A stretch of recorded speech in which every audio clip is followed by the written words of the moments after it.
mas eu quero ministrar para o teu coração a respeito de recompensa da oração. Eu passei a semana inteira, algumas semanas, deixando Deus falar comigo a respeito disso, e eu preciso muito que você ouça. Eu tenho um grande amigo, já serve comigo a Deus há muitos anos, e essa semana ele veio me falar que Deus estava destacando ele, pensando ele, para levá-lo para outro país, para assumir um cargo de liderança, dentro da esfera que ele já trabalha. E ele um pouco, não estava assustado, mas estava impressionado.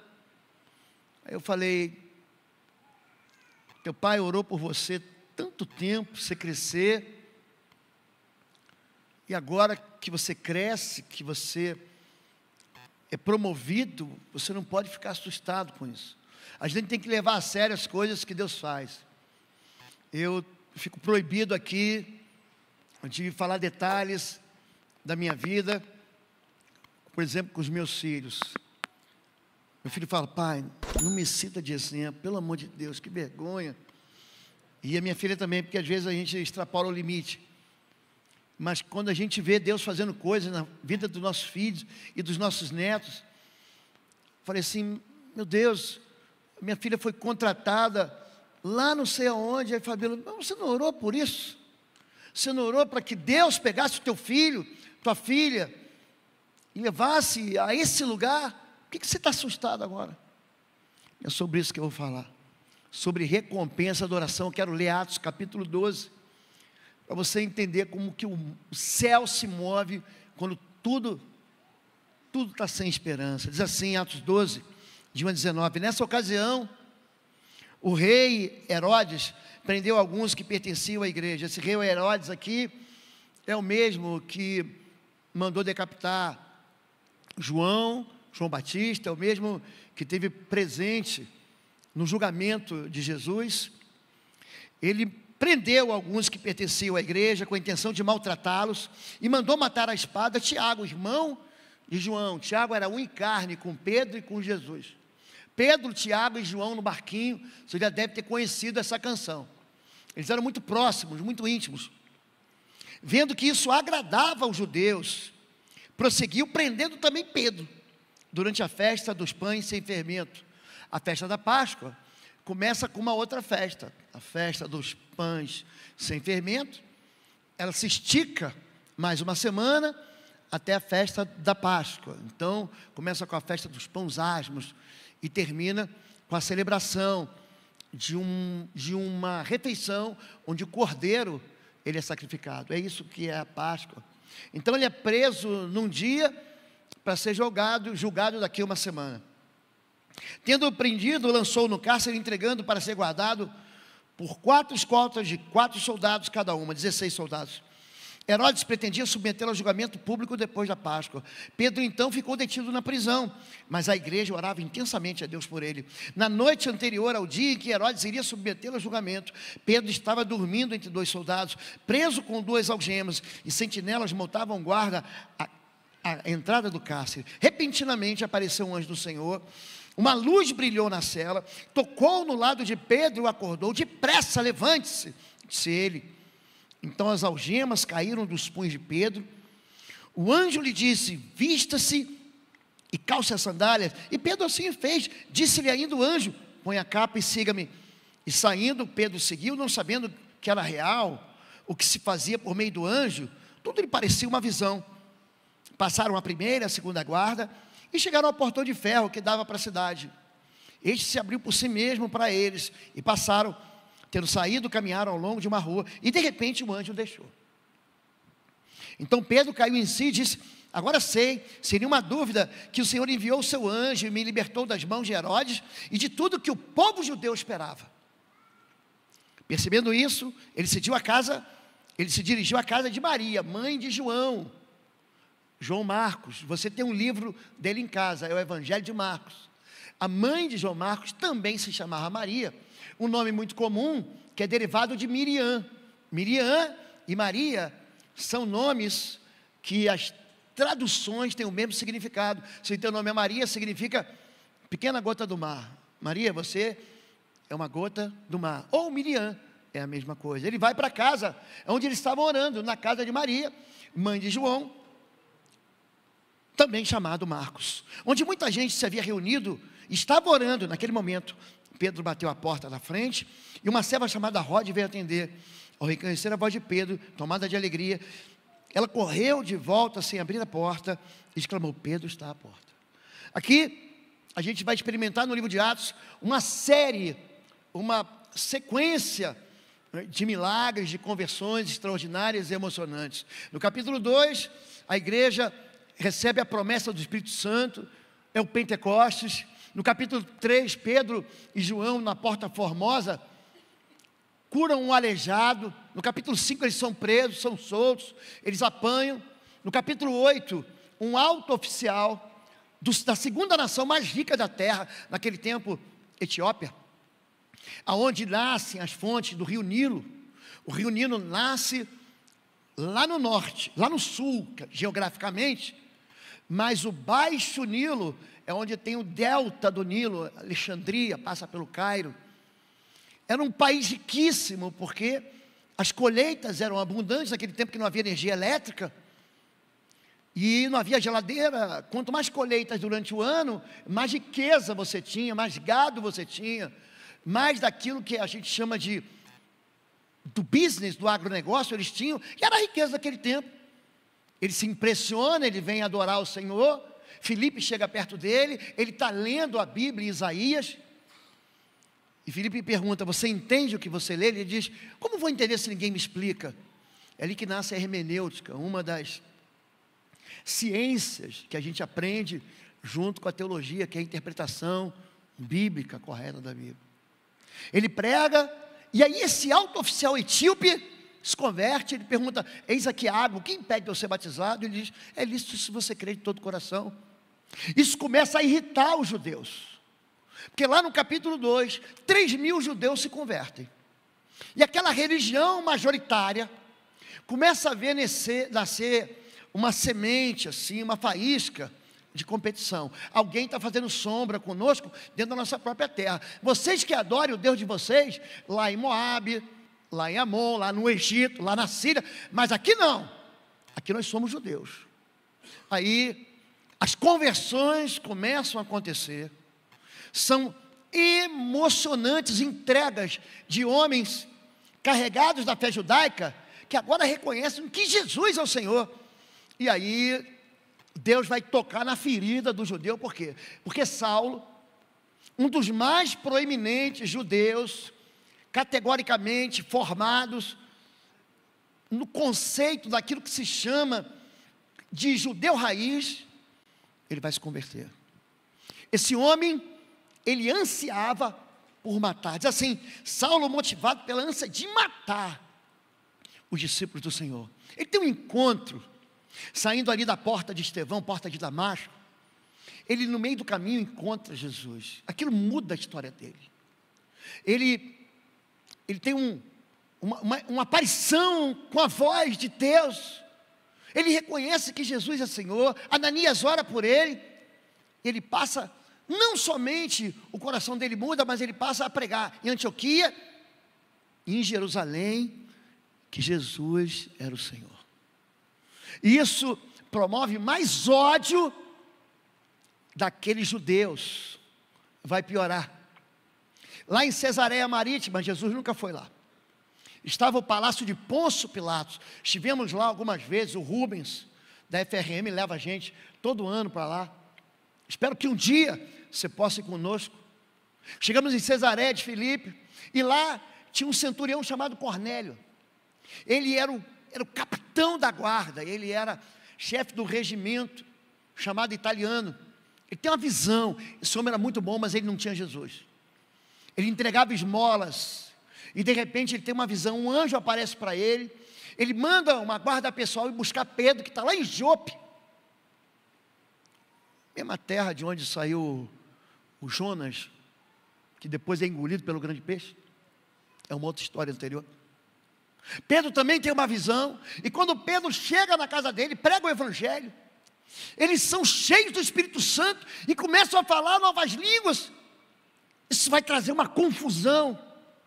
Por quê? Porque a corte romana começa a se converter. A elite judaica, representada por Saulo, começa a se converter. Homens comuns, mas todos eles abastados, enriquecidos, porque eles saíam de todas as regiões para celebrar a Páscoa, também se convertiam. Isso vai irritando os judeus. E Herodes, ele é rei na Galileia. E todo político precisa de algo chamado popularidade. E ele aproveita esse momento para associar, para somar e multiplicar o que a gente chama de capital político. Ele percebe que quando ele maltrata o cristão, ele percebe que quando ele mata Tiago, e aqui é uma outra história. O Papa nunca foi Pedro, apesar de eu nasci, fui criado dentro de uma igreja católica, da família católica, a gente sempre aprende que Pedro é o primeiro Papa, por causa daquela passagem de Mateus 16, Pedro, tu és pedra. Mas você vai reconhecer aqui, que Pedro e Paulo vão ter que se consertar diante de Tiago. Tiago é, na verdade, o líder da igreja, não esse que morreu, o outro Tiago, que também é chamado de irmão do Senhor. A Bíblia diz que Jesus tinha irmãos, é a Bíblia que diz, não sou eu que estou dizendo. E aqui, Pedro, ele vai ter um encontro sobrenatural com Deus, porque Herodes, sabendo que fazendo mal aos cristãos, ele fazia bem a sua carreira política, ele não apenas mata Tiago, mas ele também manda prender Pedro. Eu recebi uma mensagem sobre como a política agora tem tentado domesticar o seu rebanho. E eu fiquei assim, não surpreso, quando tentando somar capital político, eles estão dizendo, olha, você vai ter que aprender a lidar com esses fundamentalistas, que somos nós. Nós somos fundamentalistas, é assim que somos tratados. Não fale mais mal de Israel, fique calado. As chamadas pautas, que são pautas cristãs, não se meta nelas. Concorde quando alguém quiser liberar a leitura bíblica na escola. Você que nunca se importou com isso e até foi contrário, seja favorável. Não toque no assunto sobre liberação ou discriminação de drogas ou discriminação de aborto, porque são instruções bíblicas muito claras, e aí você se faz passar por aquilo que você não é. Aqui, Herodes está somando a si apenas popularidade, não tem nada a ver com fé, nem com filosofia, tem a ver com voto. Presta atenção nisso. Ele vai usar a dor da minoria para ganhar o aplauso da maioria. Pedro é a bola da vez, e ele está numa prisão de segurança máxima. Você vai para lá, eu vou botar 16 homens, 4 guardas, a cada quarto de hora, um algemado à esquerda, um algemado à esquerda, e mais 2 do lado de fora. Você vai ser trancafiado. Ali você não tem esperança. Ali não dá para você escapar. Por que ele faz isso? Porque há notícias anteriores. Olha, eu estou sabendo que há um ano atrás, um homem chamado Jesus foi crucificado, foi sepultado. Ele ficou 3 dias sepultado, mas ao 3º dia, alguém foi lá, arrancou a pedra do sepulcro e roubou o corpo. Eles que não creem na ressurreição, eles começam a falar, existe um grupo de resgate mirabolante. No capítulo 5 de Atos, o sumo sacerdote, seus oficiais, eles são de uma linha judaica chamada saduceus. Existem lá os herodianos, os fariseus, são como se fossem vertentes do judaísmo.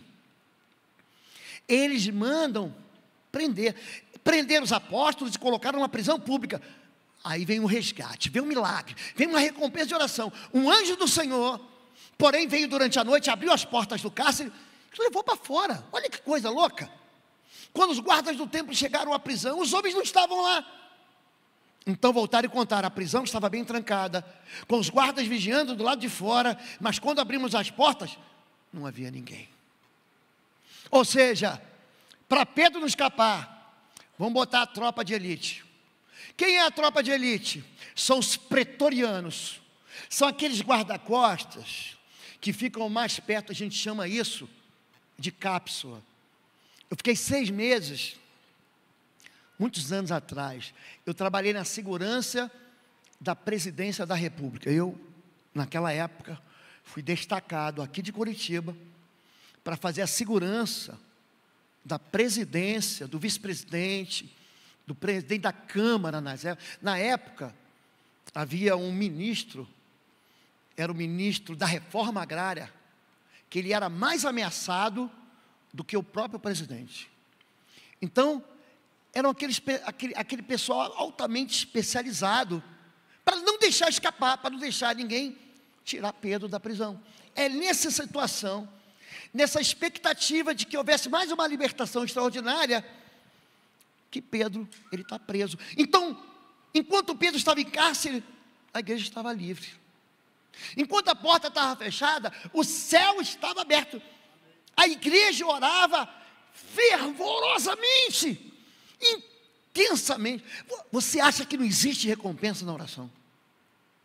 A gente vive aqui de domingo em domingo, de quarta-feira em quarta-feira, de encontro em encontro, achando que o céu está fechado, ou que Deus deixa escapar, tipo, não vou me lembrar. Eu fiz uma oração e acho que Deus se esqueceu, que Deus não percebeu, que Deus não levou a sério, que Deus estava muito ocupado. Tem tanto problema ali na Ucrânia, tanto problema Israel hoje, com Hamas, com Hezbollah, com Fatah, é tanto problema na Palestina. Eu não estou interessado na sua oração, eu não estou interessado no seu problema. Você fala com Deus aqui, o pastor veio e consagrou essas crianças ao Senhor.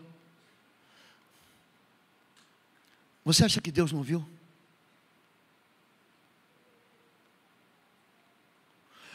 Você acha que Deus é um Deus que ele falha quando Ele te promete algo?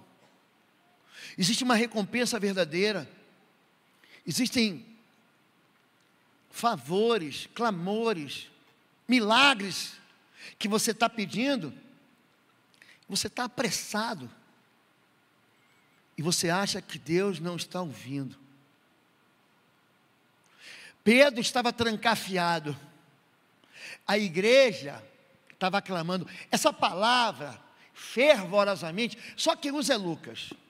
No grego, ektênis, significa esticar algo.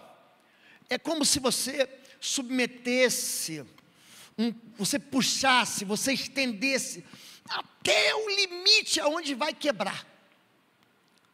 Jesus, ele ora angustiadamente, intensamente, ele se dobra no Getsemane para vencer a morte. Ele vai dizer: Senhor, se possível for, afasta de mim esse cálice.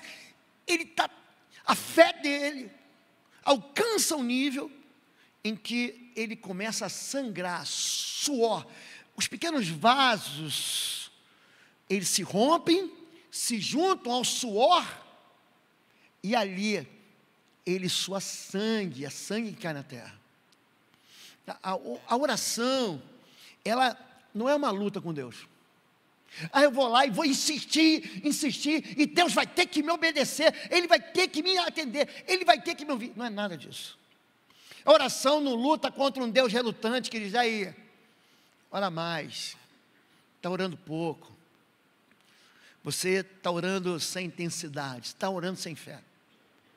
Não é nada disso. A oração, ela combina aquilo que a gente quer com aquilo que Deus quer. Se vós estiverem em mim, e as minhas palavras estiverem em vós, pedireis o que quiserem, e será feito. Deus não é gênio da lâmpada. Aí você tem 3 pedidos. Deus não se cansa. Deus não fala assim: você já me pediu ontem, eu te dei, e agora você não precisa pedir mais. A gente está acostumado com os limites daquele que dá para a gente. Papai dá e diz: ó, agora acabou o dinheiro. Agora eu vou parcelei o que você pediu em 12 vezes, só ano que vem. Agora vamos esperar crescer, porque você vai usar o sapato usado do teu irmão mais velho, porque eu não tenho dinheiro para comprar o teu novo. Deus não é assim. A exuberância de Deus, a generosidade de Deus, Deus, Ele não se cansa. Ele não é alguém, eu gosto quando Deus fala: vocês são maus. Olha, vocês dão coisas boas para os vossos filhos, quanto mais o vosso Pai vos dará do Espírito Santo ao quem pedir. Então a gente começa a limitar Deus e dizer: não, dessa situação eu não escapo. Por quê? Porque eu estou preso, eu estou algemado. Olha aqui, tem uma algema do lado, tem uma algema do outro, tem uma prisão aqui, tem uma guarda ali, tem outro portão ali, tem um portão central, e tem mais a guarda externa. Eu não tenho como sair, eu estou destinado, eu estou sentenciado, eu estou perdido. Como se Deus fosse limitado pela força humana, pela incapacidade humana. Porta fechada significa céu aberto. Não existe uma porta fechada que Deus não vai se comprometer em abrir. Mas Ele sabe, e eu sei, que aquilo que eu peço tem que combinar com aquilo que Ele quer. Não é que Ele não possa fazer algo novo. Não é que você possa ter um lampejo, que não, eu pensei em algo novo. E Deus diz: não, isso eu não estou pensando. Mas é o ajuste, é um alinhamento naquilo que Deus sempre sonhou. Eu não quero a morte do que morre, mas eu quero que viva. Ai Deus, estou orando aqui para eu me separar da minha esposa. Não peça isso que Deus não vai dar.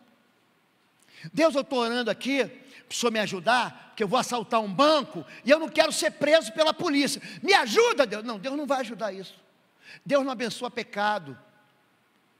Deus, Ele dá para a gente uma seta, uma linha geral para a gente caminhar. Ele fala: olha, peça o que você quiser, mas peça dentro do princípio que Deus quer dar. Não há problema nenhum você pedir uma viagem, ou um carro novo, ou uma casa nova.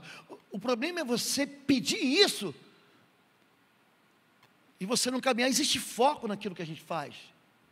Quando Pedro, ele está dormindo no corredor da morte. É aí, na noite antes de Pedro ser levado a julgamento. Então aqui, gente, o sol se pôs às 6 horas, não tinha energia elétrica. Não fica pensando que ele estava lendo um livro. Não, ele foi dormir, preso, com 2 correntes entre os soldados. Os outros montavam guarda na porta da prisão. De repente, uma luz intensa brilhou. Aparição angelical. A Bíblia fala de anjos, arcanjos, querubins, serafins. Elas promovem medo na gente. Sabia disso? Anjo, quando aparece na Bíblia, promove um susto. Alguns dizem viu uma visão terrível. Eu sou o pastor Oswaldo Lobo, diretor do Instituto Êxodo de Libertação e Batalha Espiritual. E esse ano, em novembro, teremos mais uma edição do Seminário Avançado de Libertação Espiritual. Essa é a primeira agenda de Jesus Cristo, quando Ele diz: eu vim para libertar cativos, para colocar em liberdade os oprimidos e abrir as portas das prisões. A liberdade que Cristo nos chamou é uma liberdade que é oferecida para você. A imersão no Seminário Avançado de Guerra Espiritual vai acontecer de 7 a 9 de novembro. As inscrições estão aqui no site www.institutoexodos.com. Você não pode ficar de fora. Você vai receber o melhor daquilo que te entregou o Senhor, de ferramentas de guerra, de batalha, de cura da alma e de liberdade em Cristo. Eu te espero aqui. Inscrições www.institutoexodos.com, de 7 a 9 de novembro. Vai ser uma bênção. Eu te espero aqui em Curitiba. Isaías diz, ele vê os anjos do Senhor e fala: ai de mim, estou perdido. Meus olhos viram o Senhor. Ele vê anjos, porque eu vi o trono de Deus com seus anjos, e eu sou um homem de lábios impuros, que habito no meio de um povo de impuros lábios. Gente, quando Jeremias vê os serafins, e as suas asas sacodem a porta do templo, os seus pés tremem, e ele emudece. Quando João, o apóstolo João, o João que escreveu o livro de Apocalipse, que deitava no peito de Jesus, João era o mais íntimo de Jesus, ele viu o anjo do Senhor, ele desmaia, ele perde as forças. A presença angelical traz consigo a glória de Deus, uma luz intensa brilhou, porque Deus é luz, aí você fica banhado na luz. A presença de Deus na vida daquele anjo assusta todo mundo, desmaiou a guarda que está atenta, a guarda que é a tropa de elite, se desfalece. De repente, uma luz intensa brilhou na cela, um anjo do Senhor apareceu, tocou no lado de Pedro para acordá-lo e disse: bora, depressa, ligeiro, bora, depressa, levante-se. As correntes caíram do poço. Ele fala: pega tudo que você tem, você não vai voltar para cá. Você não tem uma igreja orando. Gente, a igreja não estava no domingo aqui orando, não é que a igreja, isso não era domingo, gente, isso não era sábado. Eles estavam dentro de uma célula, dentro de uma casa, dentro da tua casa, dentro da casa do teu líder de célula. Estavam na casa de Maria, mãe de João, chamado de Marcos, estavam orando. E a recompensa aqui, ela é imediata. Pedro, vista-se, calça as sandálias, e Pedro obedeceu. Agora vista a capa e siga, não deixa nada dentro daqui, nada. Você não vai deixar uma marmita, nem os talheres que você ganhou do carcereiro para se alimentar, nem aquela caneca de cerâmica, não deixa nada para trás. Você está livre. Não volte para cá.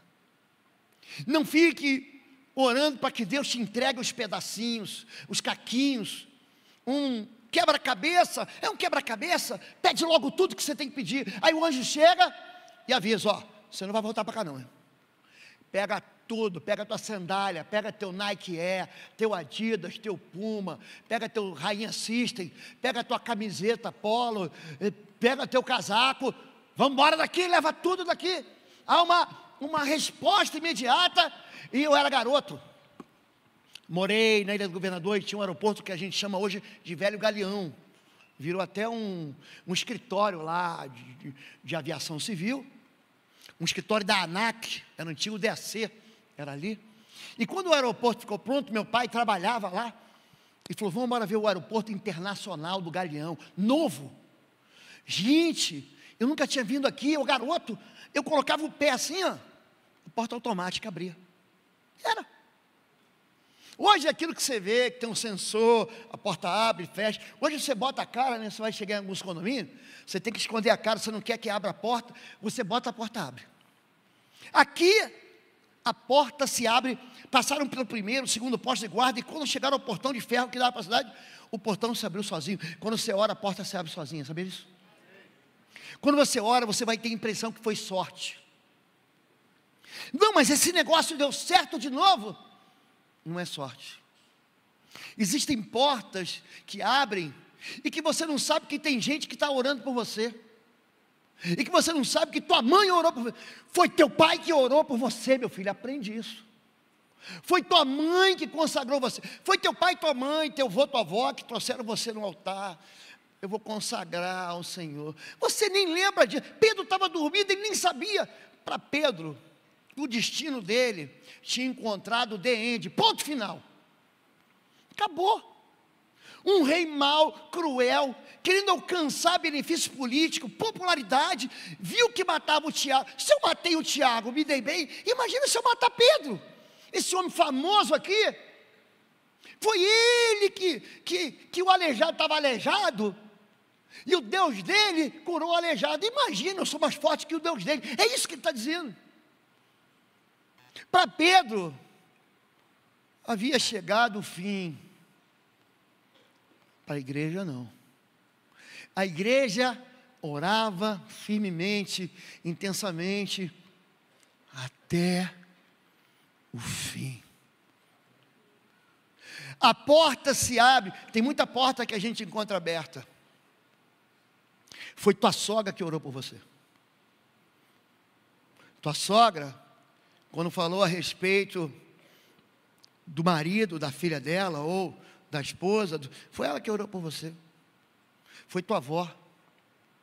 Agora imagina, a gente que hoje sabe disso, uma igreja desse tamanho, começar a orar sobre a recompensa que Deus vai trazer sobre nossa própria vida, sobre a nossa própria casa, sobre aquilo que sai do ventre da gente, sobre aquele que sai, que é osso dos ossos. Imagina isso. Imagina o que nossos filhos vão colher. Imagina o que os nossos netos vão colher. Há um esforço de Bom Retiro. Será que você não está vendo? Como que nós estamos trabalhando para alcançar seus filhos e suas gerações? Não é possível que você não desça no Ministério Infantil. Está aqui, ó, o pastor presidente da Associação dos Pastores, dizendo que o Kids da gente é referência no Paraná. A gente está transformando o Together, que nós inauguramos aí, num lugar que teu filho vai querer vir para aqui, vai ser melhor do que ir para shopping. Vai ser melhor para ficar se encontrando com os amigos ímpios, para fazer festa. É aqui. A gente está entregando para eles o melhor. Existe uma insistência da gente levantar obreiros, intercessores e novos pastores, para que essa geração que vai sair do Kids, que vai entrar no Up, e que no Up, que são os pré-adolescentes, os Jump, que são os adolescentes, sejam adolescentes e não se afastem nunca do Senhor, nunca do Senhor. Existe uma recompensa, uma porta automática. E como é que minha vida é boa? Os meus filhos têm uma vida muito melhor do que eu tive. Os meus netos terão uma vida de portas abertas, muito melhor. É muito mais do que inteligência, capacidade de criação, ciência. Aqui, gente, força nenhuma, inteligência nenhuma, sabedoria nenhuma ia tirar esse homem da prisão. Mas a porta se abre, porque um céu sempre está aberto. Entenda isso. Aí que a ficha de Pedro, eu tenho que botar esse desenho aqui, porque tem gente que não entende. Aqui caiu a ficha. Por fim, Pedro caiu em si. É verdade mesmo. Ai, oraram por mim, eu estou curado. Oraram por mim, eu estou orando por mim, ó, meu casamento. Oraram por mim, meu filho está no altar. É verdade que a oração funciona. Gente, eu estou falando de Pedro. Eu não estou falando dos crentes, meia tigela, que nem eu e você não. Estou falando do homem que andou sobre as águas, do homem que viu Jesus brilhar como o sol no Monte Tabor, no Monte Transfiguração. Disse ele: o Senhor enviou seu anjo para me salvar daquilo que Herodes e os judeus planejavam fazer. Quando Pedro se deu conta, caiu a ficha. Você que é garoto, que nunca viu, antigamente tinha um negócio chamado orelhão. Ficava na esquina da sua casa, da casa da sua mãe, da sua avó. Era uma cabine desse tamanho. Para você fazer uma ligação, você pegava uma ficha, você comprava na padaria, no mercado, na mercearia, botava, você ligava para o número assim, era uma tecla. Você nunca viu nada analógico, velho, coisa de velho. Quando a pessoa atendia que caía a ficha, a ligação completava. É daí que vem a expressão, caiu a ficha. Você entendeu agora? Você ligou lá o Tico e o Teco. O Tico e Teco conseguiram entender. A igreja tem que ligar o Tico e o Teco. Existe recompensa da oração. Isaías manda avisar o rei, Ezequias, Deus ouviu tua voz, mandou o anjo e já destruiu o exército inimigo. Existe mensagem que vem do céu. Deus manda o anjo avisar H, para de chorar. Deus ouviu o choro do menino. Existe um exército, olha para mim, invencível. Você não vai ver na Bíblia nenhum anjo perder. Nenhum. Não é os anjos, não é teu time que ganha aqui, empata ali, perde ali. É assim mesmo.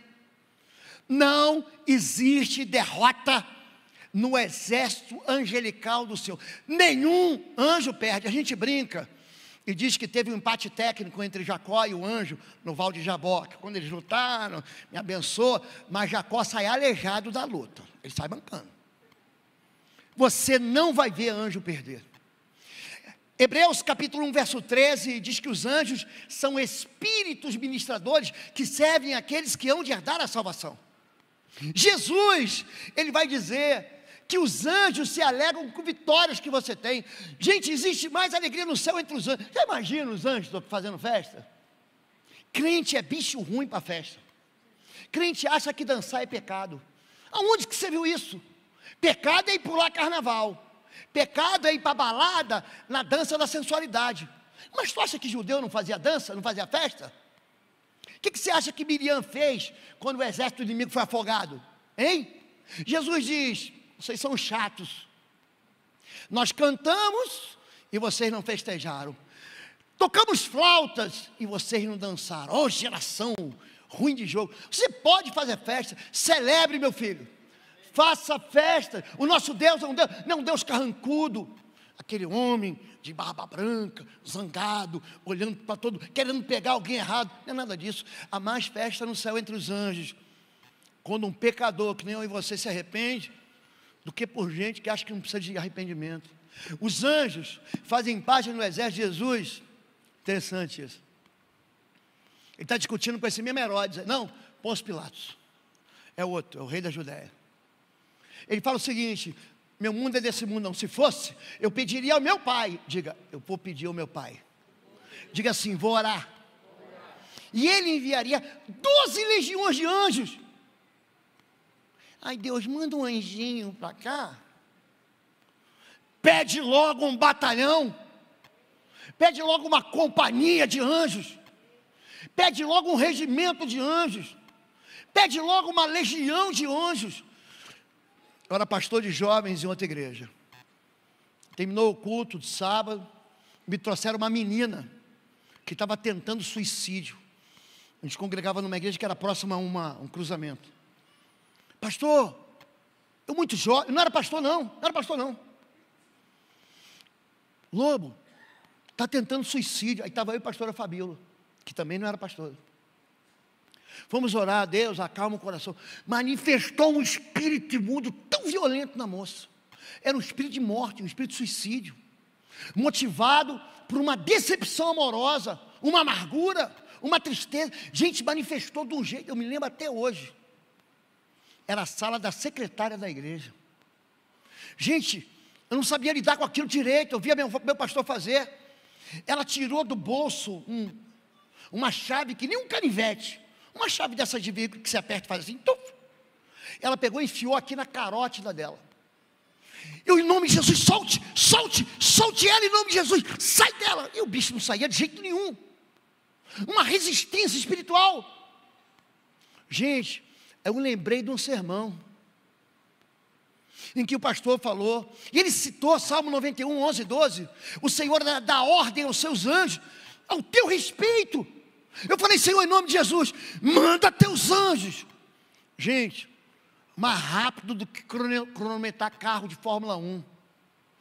Foi na velocidade da luz. Quando eu falei, Deus, manda teus anjos, aquela menina deu um grito, e jogou fora. Aquela chave caiu no jardim, nós nunca mais achamos aquela chave. Existe recompensa na oração. Nós não falamos com anjos, nós não adoramos a anjos, nós não clamamos a anjos, nós clamamos a Deus, que é o Senhor dos exércitos. Ele dá ordem aos seus anjos ao teu respeito. Começa a falar com Deus a respeito de quem está preso. Fala com Deus a respeito das tuas algemas, das tuas prisões, das celas que te colocaram, as prisões que você não consegue sair, das notícias tristes que disseram que você não ia mais vencer.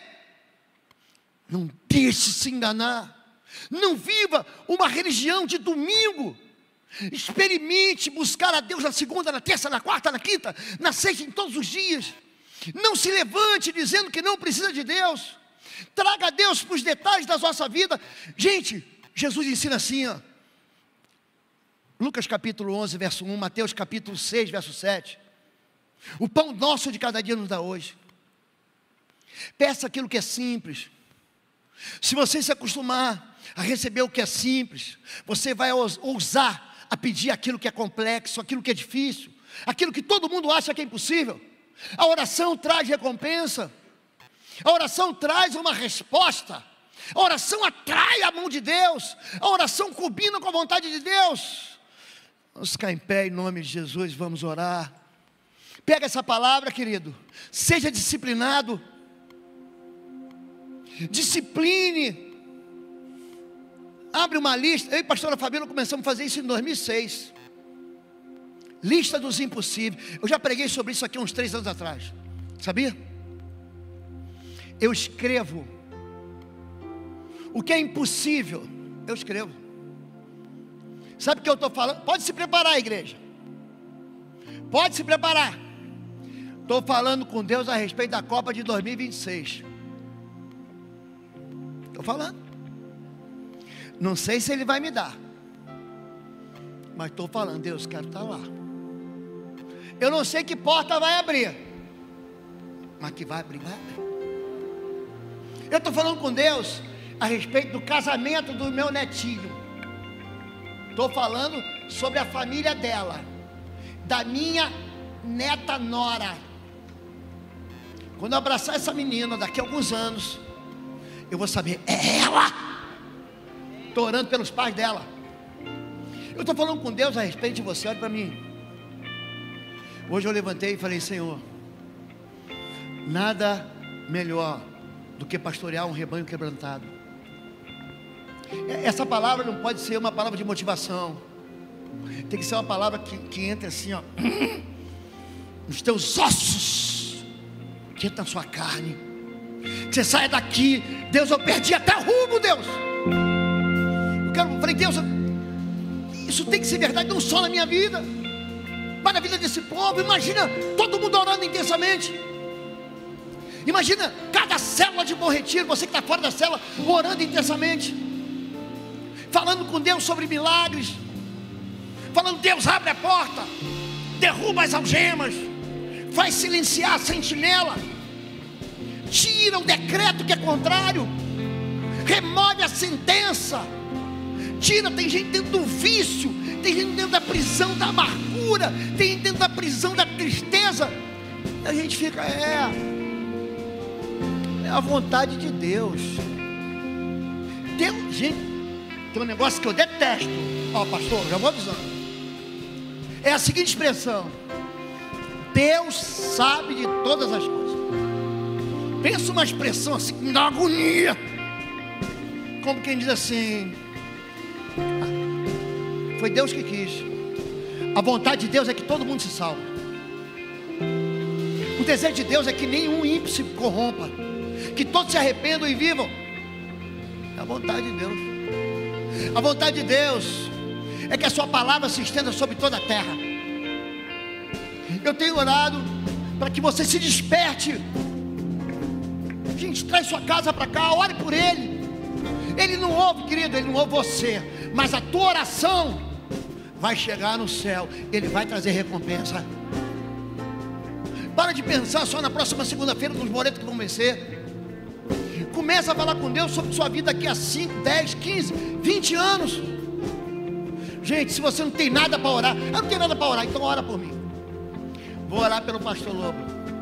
Ora que o pastor seja cheio de saúde, cheio de inteligência, cheio de sabedoria, cheio da unção do Espírito. Ora para que Deus se mova na minha vida então. Já que você não tem nada para falar com Deus, ora por mim. Deus já respondeu orações de gente que orou por você.